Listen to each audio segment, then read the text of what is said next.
All right, let's review Pythagorean theorem.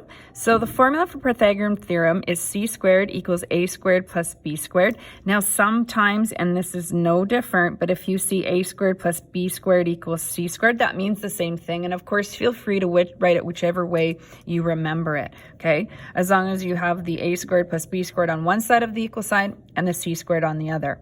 Now, again, we use a, b, and c as our formula, but any variable can be used, and ultimately we're going to be putting in these numbers, okay?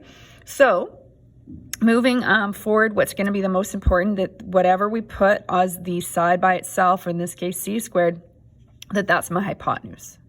So let's look at an example A here. Determine the missing sides in each of the following. So if we were to use Pythagoras theory here, I always get in the habit of writing out the formula I'm going to use. So that's a habit we're going to get into.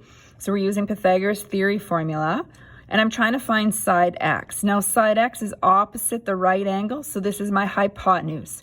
So instead of calling it c, we're going to label this x, and then squared, equals. We're putting in here the legs. It does not matter which one's A, which one's B. The math is going to work out the same.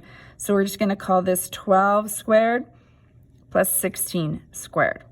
All right, so we have x squared equals 12 squared. Now, if you don't know what 12 squared is, you can put that in your calculator.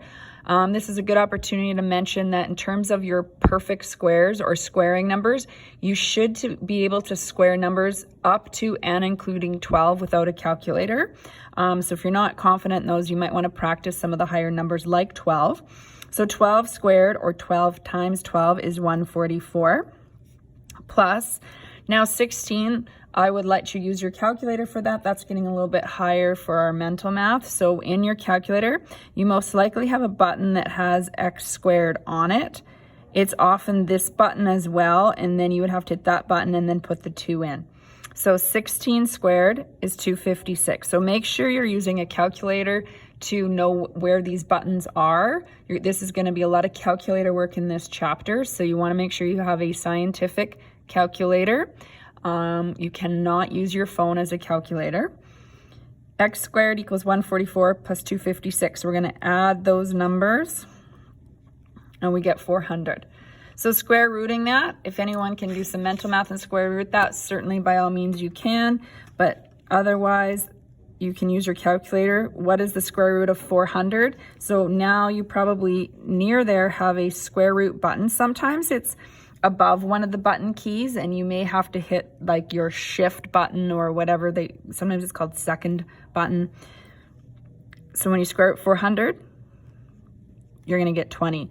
So your Pythagoras theory result here, your c value, or actually this case x value, hypotenuse is 20, and notice that is the longest side. 20 is larger than the 12 and the 16. All right. If you're confident in Pythagoras theory, again, which should be a review, that you can try B on your own, and then check the next video to see the answer.